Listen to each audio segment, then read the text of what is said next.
Hello, this is Chris Heilman. I want to quickly show you how to apply the vanilla web diet principles to something that I found online. I talked to this about with Alex Young, who actually is the author of this article, and he wanted to have some feedback about what's going on there. Now, what we have here is one of these articles that you find a lot online about a certain effect and how to actually approach it and how to do it. So the effect in this case here is something like this. So you have an image and you scroll over it, and when you scroll over it, it actually changes the image around. So you do like a swivel thing that you see in some apps, in some native apps as well. You see already here that this is a bit blinking. Might be that in the screencast it won't be, but it actually has a bit of like a performance problem here. And that has also been mentioned in the comments to the article as well. And a lot of people came up with alternative ways to do that. And I think that's pretty cool. There's lots of good stuff there. So if you read that article, look at all these different solutions that people came up with. I think one of my favorite ones is the ones that actually use CSS only. So this one is actually the same solution without any JavaScript whatsoever, and actually with very clean CSS as well. The only issue with that, of course, is that it only works with a mouse. So if a keyboard user could not do anything with it, and on a mobile device I couldn't do anything either because I can't have a touch device in CSS at the moment. So let's go back to the article and a few of the things that made me go, really, this is not how it should be like. But this is a demo, and that's why we shouldn't judge it too hard. But it shows a few things that I've been seeing over and over again that happen when people copy like example code like this and put it into real production. And a lot of it is because jQuery makes it really easy for us to access things in the document and to read things from the document. And most of the time we don't need to anymore. But I'm jumping a bit ahead.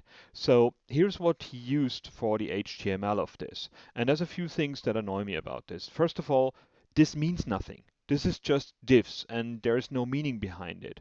An image sequence like that is actually an image sequence that has to be in sequence. So there's an order to it.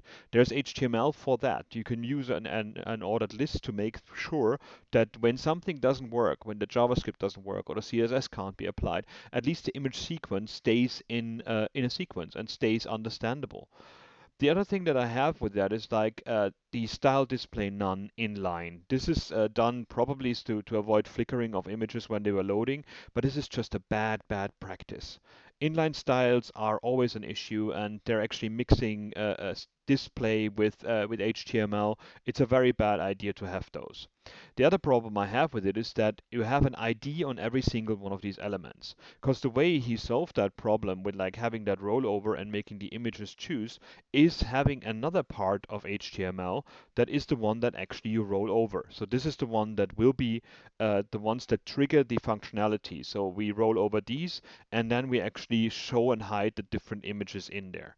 And this is something that does not make any sense. Why would I have the same functionality twice when there is an HTML construct that allows you to do both in one go? This means right now I have a problem with maintaining that. So if I wanted to delete, for example, image 3, and then I also have to delete the data number 3, the faces div here as well. So I'm actually doing twice the HTML that I need to have. And even worse, I have to put an ID in there, image 6 and a data number 6 here to connect those two because they're not structured the way that one of them is contained in the other. So in terms of maintenance, this is an absolute nightmare because the more images you have, the more IDs you have to come up with, the more of divs you have to put in there, and actually it means that you write a lot of HTML that doesn't make much sense. The last thing that really is annoying here is that these images don't have an alternative text. They don't have to have a real alternative text. If you just want to have them not being read out to somebody who can't see, like a screen reader user, all you have to do is do an empty alt in there. So your alt equals quote mark, quote mark. If you don't put an empty alt in there, every single blind user who will come to that site will get told image slash images slash look dash right dash 3 dot jpeg, and after the third one, this is not going to be fun anymore.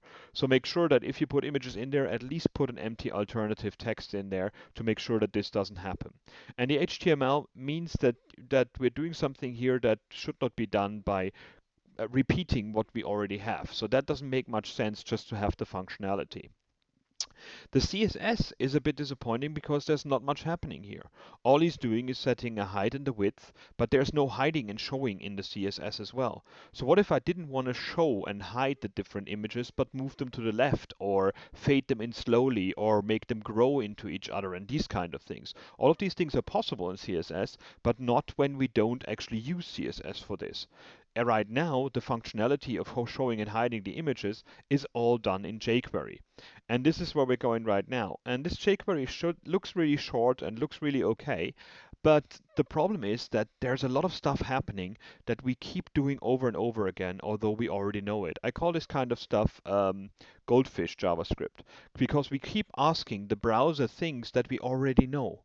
And every time you access the DOM, every time you read an attribute, every time you do a dollar selector to get something from the document, you're slowing your JavaScript down. DOM access and changing styles on the fly in the document is one of the things that slow down our interaction heavily. And if you are on a slow mobile device, for example, you will see the flickering and the problems coming from that. A lot of times we actually access things that we already know and we should have cached them up front. And this is what's happening here. So what we're doing is we ask the browser to loop over all of the elements that have a class of the faces. And starting from that already, we go through the whole document rather than just the construct that we have. So having another hash in front of that would make it much easier for jQuery not to have to loop through the whole document and find out what is a class element. Although get elements by class name is supported but by browsers that jQuery still supports, like old browsers that don't have get elements by class name, this is a massive loop. Then we actually get each of those elements in here, and we assign a mouse over handler and a mouse out handler. In the mouse over and mouse out handlers, we get an attribute from this calling the data number. Then we put a string together calling add image pound image to it, and then get this again from the document, and then we call show and hide on it. Show and hide accesses the style collection of that element as well. So we're doing a lot of calling into the document, finding things that we already know, changing them on the fly, although what we really needed to do is just change one element and change another element that was shown before. Instead, we just do this on every single one of these elements, and then we do it again on the face thing here as well. So all in all, this is massively demanding to the browser, and it doesn't need to be, because it can be done much simpler. And this is what I'm going through right now. So the vanilla web diet concept that I'm proposing and that I'm actually writing an article about in a magazine about right now, and I wrote a chapter for a book for it, is just think about what we're doing here and what we want to try to approach, rather than just writing HTML and then accessing it with jQuery and putting some CSS on top of it.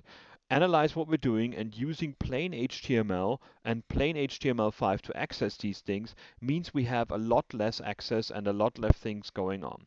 So this is the solution that I came up with that does exactly the same thing. It does it here with a mouse, and you see I'm hiding the cursor as well because it's actually rather annoying to have the cursor in the middle of that. You can also access it with keyboard, so I can actually go with the arrow keys left and right here right now. And it's actually supporting touch as well. So this works on mobile devices, whereas the other solution doesn't work. And to make that work on mobile devices, we can actually try that out in Chrome, because in Chrome, in the developer tools, you can actually turn on that every click is simulating a touch event. So this one now, if I move my mouse over here and I reload this page, it actually simulates a touch event. And I realized that because I have to click the mouse button and scroll over it as well. So this works on Android, works in Chrome, and actually works in Firefox on Android as well. And the code is much simpler, because what I'm doing is I'm taking HTML that makes sense, and then I'm putting CSS in there to hide and show things, and JavaScript only does the functionality. So let's quickly go through that code, what that looks like. So the first thing I'm doing is I'm using a proper structure in HTML here. As the order of the images is important, I'm using an ordered list. This means that browsers that are terrible and actually outdated and don't use JavaScript or cannot do any CSS at all, and still get something that makes sense. I'm then putting a link around that one because something as beautiful as this rollover thing should do something. So it should go to a product page, for example. And I put an ID on there. This could be a class as well, but in this case, we just made a demo with an ID. And all the images are inside list items. And the image that I want to show first gets a class of current on it. And this is how later on in the JavaScript we hide and show images by applying this class of current or removing the class of current and moving it to the other image element. That way, I don't do anything in JavaScript that has to do with showing and hiding. And this means if somebody wants to change that functionality later on, all they have to do is change the CSS.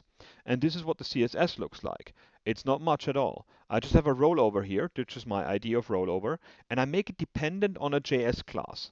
Because the functionality is dependent on JavaScript, so the styling should be dependent on JavaScript as well. So this JS is applied dynamically from the JavaScript, which means I will never have this styling if it cannot be actually done. So if there's any JavaScript error, I realize it immediately because the look and feel of my widget is not the one that I expect, which is another very important thing.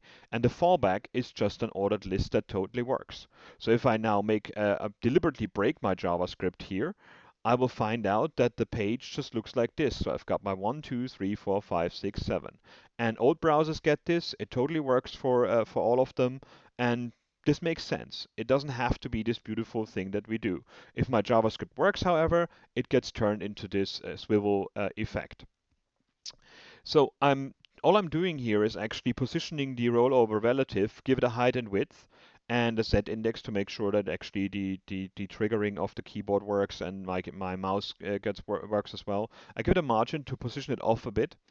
And then I hide the images inside it by positioning absolutely top and left and giving it a visibility of hidden.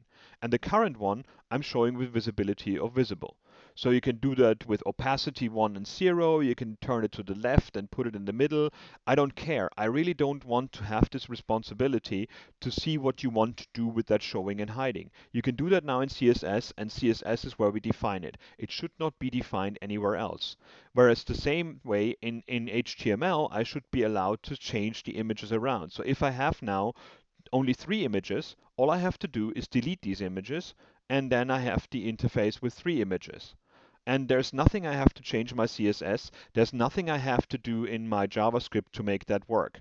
I actually forgot about this. If you go to the original article as well, one big problem that I found with it is that it's actually dependent on the amount of elements in there. So my God, where is it? There's lots of stuff going on there. So in the CSS here, we have a width of 14% of each of the faces element, and that is only because it's 7 elements. If I deleted one of the images here right now, I would have to recalculate that width, and that is something that computers are doing for us. We shouldn't do this as humans, and we shouldn't hard code that in our code. Instead, the browser should be working out that problem for us. So here now this works perfectly, and I didn't have to do anything. The same way, if I want to change this width, for example, here to 500 pixels, the functionality still works because I don't have any of these fixed elements in there. The JavaScript calculates how far the boundaries between the different images are. And I'm going to show that to you in a second right now. So I made maintenance much, much easier than it is before. So none of that thing is hard-coded. It's up to the HTML which images are in there, and the rest gets read out by the JavaScript. So the first thing I'm doing in the JavaScript here is actually doing this. It actually makes sense to show that to you. I just put a closure around my whole JavaScript. That way, everything that has a var in front of it becomes a variable only inside that closure. So I don't have any global variables that might interfere with other scripts on the page. It's a very simple way to make sure that your JavaScript is contained in itself. The next thing I'm doing is I'm testing for document query selector, which seems like a weird thing, but it's a very, very important step. Because Internet Explorer 6, 7, and 8, all the old browsers out there don't have document query selector. So why should I send a lot of JavaScript to those browsers if I'm not ready to test in that? So if you put jQuery solutions to that, you're also subscribing to the idea of having to test in those browsers. If you say you give functionality to them, you have to test if your stuff performs in those browsers as well. And there's just no time in our process to go through all the browsers and all the old browsers out there because they're a pain to test, especially on a Mac. So by saying if document query selector, the functionality only gets sent to newer browsers. And that's totally fine because the ordered list that gets sent to old browsers still makes sense. So don't put extra effort on your testing and extra effort on your browser support just by using a library. Make sure that only the browsers that you really want to test on and that really makes sense to get that functionality, that is that a lot of heavy hiding and showing that we have here, may get the functionality. The next thing I'm doing, I'm getting the one connection to the rollover. Like I say var rollover, document query selector rollover. Now rollover will always have that thing. It always has a link to the element in the document. As my HTML does not change, I never have to read that again. So I don't have to do a $hash rollover ever again because I have this in a JavaScript variable now. I don't have to read the DOM for this anymore. And that's a very important bit. I then put the class name of JS on that. So that means now the whole CSS gets applied to it. So just by adding this class name of JS, I've hidden all these images. I didn't have to loop over them and hide them one by one with jQuery, for example, which again could be slow. I then get a collection of all the images with query selector all. So that is a collection which is not live. It just gives me an array or a node list of all the different images in there. I store the length of the images into the variable all, because that's another thing that we keep doing wrongly, that we are doing iterations over an array and read the length of the array on every iteration. That might be slow again. I read the width of the rollover. That's the offset width. So that's something that has been, after it's rendered, it shows you, it tells you how wide that thing is. So that way I find out what has been defined up here in the CSS. And I didn't have to actually guess what the width might be or have another JavaScript variable that tells me how wide the width is. I then have an offset left that tells me how far the element is from the left side of the document. So that way I know when I roll over it with the mouse, I know where I actually am. And I'm going to show that when I'm going through the rollover later on. I then have to find out when I need to change an image. And that is actually the width of the element divided by the amount of images in it. So in this case, every so and so many pixels, when I go over this with the mouse, I switch to the next image. So that way I made sure right now, if I delete one of the LIs in my HTML, I still have the functionality working for me. So this is dynamically calculated once, not all the time. Again, you don't need to do that all the time because your HTML doesn't change. I then have a current, which is 0, and an index, which is 0. Current will be the image that is being shown, like the index of the current image that is being shown. Index is the index of the image that should be shown depending on where the mouse or where the touch of the user is right now. X I define as 0. X will be later on the horizontal position of either the mouse cursor or my finger. And touched define as false, because that will be a boolean to say if a touch was detected or if we're gonna have a mouse support. To change the image, to hide the image and actually show the other image, all I'm doing is shifting a class name around. So I'm getting an index, which is actually coming from current or from index, and then I test if the image really exists. This is a bit unnecessary, but it's a good safeguard in case you actually get something in there and you don't want to have a JavaScript error coming in. And then I hide the one that is current, which in this case would be the first one, by removing the current class, and then I show the other one by adding the current class. And then I define current as the index. So instead of going through the loop and finding out which one was shown before and hide that one and then go through the loop and show the one that I want to show, all I have to shift around is that current. And as this is a JavaScript variable, you never have to actually change the DOM for that, which makes much more sense than having to loop all the time. Now the find index function gives me the index that I need to have, and this is done with this formula here. So what I'm doing is I'm actually finding out the X position that I'm doing right now, which is either the mouse cursor or the touch of my finger, and then I subtract OX from it. Subtraction is the difference here that we have on the screen. So this white bit here is the OX that we actually defined in when we defined our variables, and then we start rolling over the image, and then we go out of the image again. So I needed to know where the cursor is right now, and I needed to know where the cursor is in the image, not in the document in general.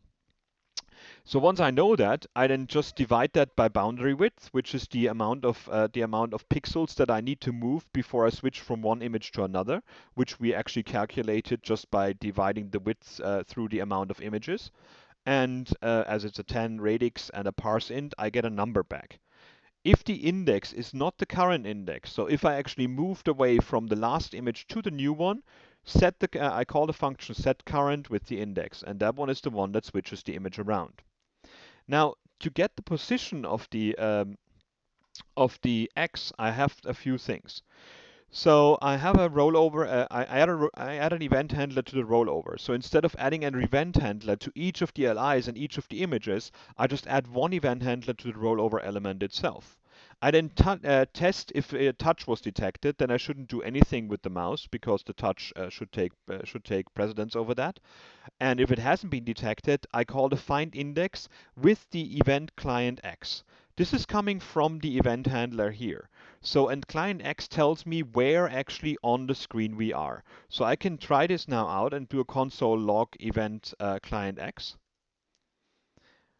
And if I run this in the browser right now and I move my mouse over it, you can see that I get all these numbers. And you see where the problem is with the finding out how far I am in the rollover. Because if I go in here, the first one is actually 41 or 42 pixels. And this is not the 0 pixel of the image. That's why I had to subtract the offset width of the rollover itself. So I then actually all I need to do is actually find out where I am in the rollover and how many of the boundaries I've been crossing. And I do that by just finding of the offset width that I've been calculating in the very beginning. And that's how easy it is to actually find out that index. So if I do this functionality here, you will actually see that instead of just getting the pixel size, I now get an index from 0 to 6. That is interesting. uh, because X is not defined. So I have to do and client X. And if I roll over this now, I get an index from 0 to 6, which is exactly the indices of the image array that I want to show and hide. So that way you turn the X position of the mouse into that. The same happens with touch. You have to actually start a touch start and touch end event to get a touch move in Chrome. In Firefox on Android, you didn't need to do that, so that's why I had to put these two in there. So that on the touch move, I do exactly the same thing. If it's a touch event, which is actually if it has been already a touch start in there, or if the touch end hasn't stopped. So if my finger is still on the screen, I do the find index, and every touch event gives me a change touches array with how many fingers are on the screen right now. And they have the same thing here, the client X that the mouse move had as well. And then I prevent the default, which means I don't actually drag it out, because if I simulated it in Chrome, I had to drag the image around, which was a bit annoying.